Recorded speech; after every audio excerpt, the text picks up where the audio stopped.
What's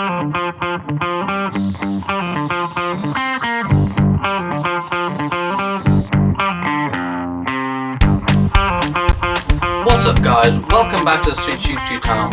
Now, I've just finished watching the Dele interview with the overlap with Gary Neville, and here's my immediate reaction to that. So the first thing I'm going to say is, obviously, it's quite a sensitive interview. He opens up about his upbringing, things that have happened to him, in the past, which has led to his not only development as a football player but also as a person. And in this chat, he talks about his struggles with adoption, stuff like that. So it's quite a sensitive interview. There are things which there a lot of regular people obviously didn't have a clue what was going on, and ultimately has led to his derail of his career, going forward, going through mental health issues and whatnot.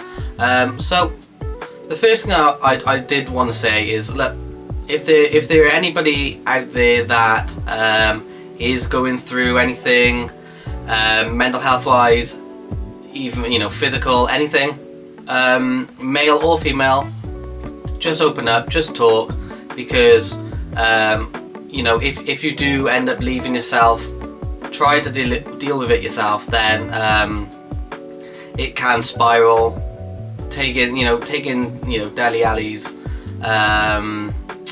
example, he's got his career derailed, his people's perception of him changed, all because he tried to deal with things himself.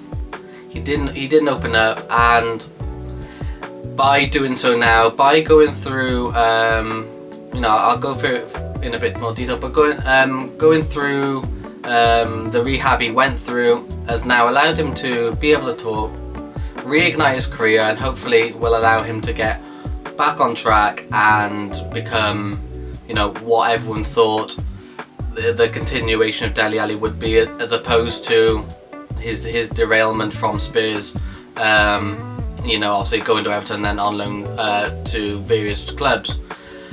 So one thing Dele did talk about was how the media portrayed him, especially during the Amazon documentary.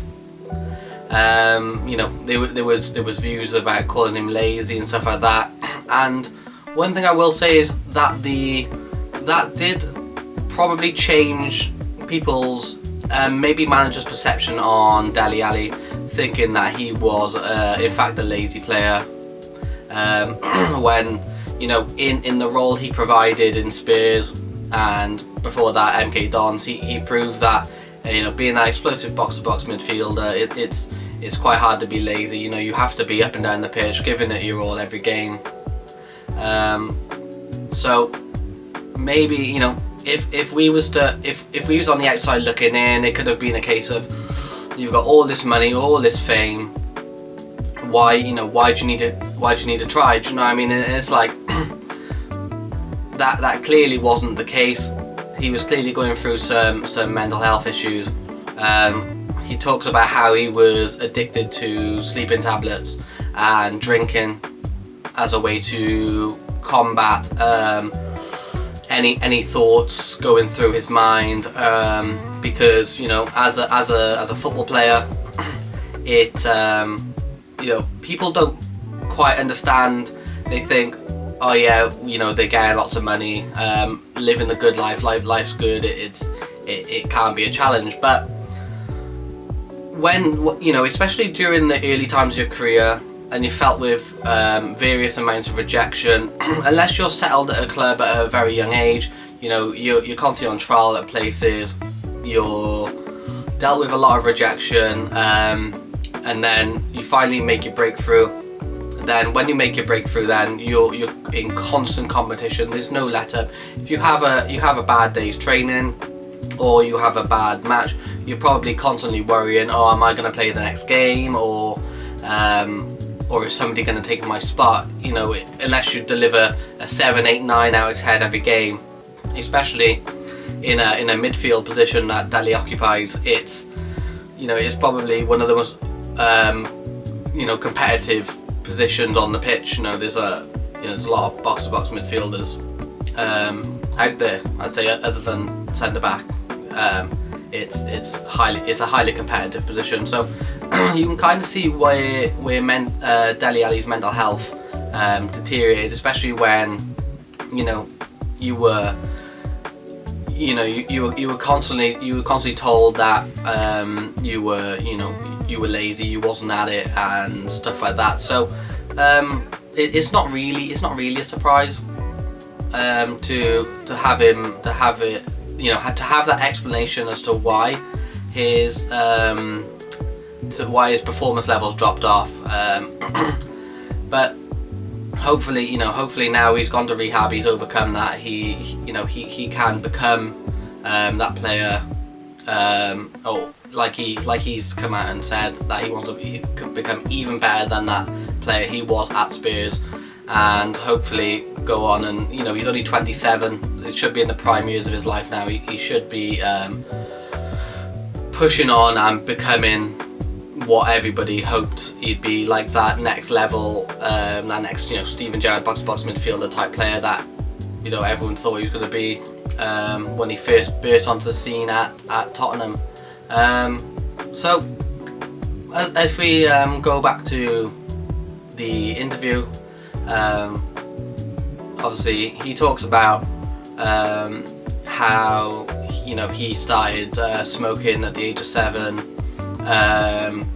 He was in fact dealing drugs at the age of 8, how his mother was an alcoholic, things like that. Even though you're a child, it's subconscious in your brain. When you grow older, those things then become the norm. He talks about how he'd throw house parties and not care who was in his house during when he was playing football, and he came out and said that, you know, that was the norm of his life. There was constantly people in his mother's house because she was an alcoholic, she was a drug addict. So when you know, when he comes out and says that it was a norm for him, you know, he wouldn't have known at the time, but obviously it was subconscious in his mind that, oh, I've seen people in my living household that I don't know, so it's okay for me in my house to have people that I don't know. You know, it's just that subconscious thing that you don't really think about as a child.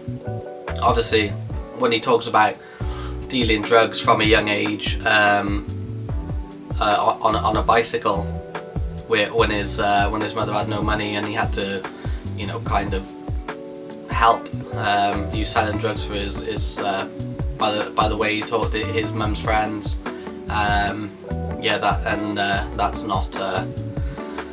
That's not quite the upbringing you want. So the fact that he was able, you know, his mother finally made that decision at the age of 11 to put him up for adoption, or 12, sorry, put him up for adoption, and then he got adopted by what he calls a God family, a really nice family who brought him up the right way for what they could, and yeah, so go, you know, from the age of 12, then he was able to fully focus on football. You know, managed to break through then at MK Dons at 16, and was a first team player from then. Obviously, has gone on to achieve what he's achieved with the likes of Spurs, being touted as a really good talent. So what I will say is, we can all hope that Dele Alli comes out the right side of this now, is able to now fully focus on his football. Whether he's given a chance at Everton, I don't. Obviously, that's to be decided by Sean Dyche. Like he said, he's currently injured. Give it a couple more weeks, he'll be back in training, and then Everton can, you know, see then his abilities for what they are. I assume if he's then fully committed and he still retains the ability, you know, he's only 27. He should retain every bit of ability he had, and hopefully even more. If he comes with the right mindset and that will to be a better player, he should hopefully be given that chance at Everton. Come in and, you know, looking at Everton's squad, it's quite bleak. So if he comes in and he's a Dele Alli of Spurs, or even better, then he can come in, give a positive impact to that Everton team, and I think it could, you know, he's the type of player that could come in, really turn around their bleak recent past. You know, they've been fighting relegation the past 2 seasons, so he's the player. You know, he's the type of player to come in and he could push them, just give them a bit of ease, you know, away from that relegation positions, even if it's just, you know, the 12th to 15th position. I don't expect a big season from Everton. You know, they got so many financial struggles at the moment due to financial fair play and whatnot. But if they can just ease away from that relegation, so there's no fear with that, then Everton can then rebuild, whether that's under a new ownership, whether Machiri wants to sell in the near future, and then they can use that money then to push on and then get back to where they were not only a decade ago. So you might have seen, you might not have seen, I'm running a giveaway on my Twitter. That will be in the description below. So for this giveaway, it's going to be for a Trent Alexander-Arnold signed replica Premier League medal, as you can see here, and there's the front of the box. So this will be perfect for, you know, any Liverpool fan, whether you're a Liverpool fan or you know somebody that's a Liverpool fan. All you need to do to get involved is follow my Twitter, subscribe to the channel. Once I hit 100 followers and subscribers on each, I will then announce a winner using my YouTube subscribers. So one YouTube subscriber, as long as they're, you know, also following the Twitter account, they will win this medal. So yeah, so like I said, that'll be linked down below in the description. So this is the end of this video. Obviously we all hope that Dele Alli is now in the fit mental state, because nobody wants to see anyone go through any mental struggles. Like I said, if you're going through, or you know anybody going through any mental struggle, push them to seek help. It'll only benefit you or the person that you know is going through it, and hopefully if you come out the other side of it, and you get back to that mental stability that you're searching for.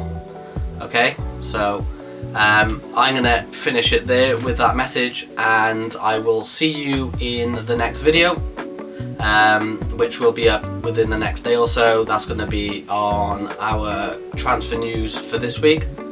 Other than that, if you've enjoyed this video, like, comment, subscribe. Like I said, all the best to Dele Alli, and I will see you all in the next video. Peace.